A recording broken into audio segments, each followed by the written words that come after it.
দেশের রাজনীতিতে ফিরে আসার ঘোষণা দিয়েছে আওয়ামী লীগ। রাতে আওয়ামী লীগের ভেরিফাইড ফেসবুক পেজে ঘোষণা দেয় দলটি। ফেসবুকে দেওয়া এক পোস্টারে আওয়ামী লীগ জানায়, বাংলাদেশের সঙ্গে আওয়ামী লীগের সম্পর্ক গভীর, অনেক গভীর। দেশের অসমাপ্ত উন্নয়নের কাজ এগিয়ে নিতে সহমহিমায় ফিরে আসবে আওয়ামী লীগ। পোস্টে আরও বলা হয়েছে, আমাদের শিকড় অনেক গভীর। এই দেশের জন্মের সঙ্গে আওয়ামী লীগের সম্পর্ক। দেশের ঐতিহ্যবাহী দল আওয়ামী লীগ এর সহমহিমায় ফিরে আসবে।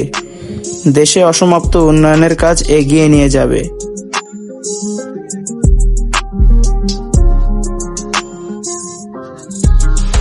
উল্লেখ্য, ছাত্র জনতার অভ্যুত্থানের মুখে গত 5ই আগস্ট প্রধানমন্ত্রীর পদ থেকে পদত্যাগ করে দেশ ত্যাগ করেন আওয়ামী লীগ সভানেত্রী শেখ হাসিনা।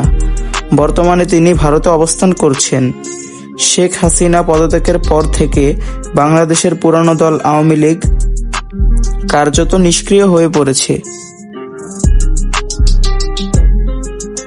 ইতোমধ্যে শেখ হাসিনাকে দায়ী করে দেশ জুড়ে দায়ের করা হয়েছে শতাধিক হত্যা মামলা। প্রকৃতপক্ষে ছাত্র জনতার আন্দোলন বাংলাদেশ এবং আন্তর্জাতিক পরিসরে শেখ হাসিনার চরম নেতিবাচক ভাবমূর্তি তৈরি করেছে।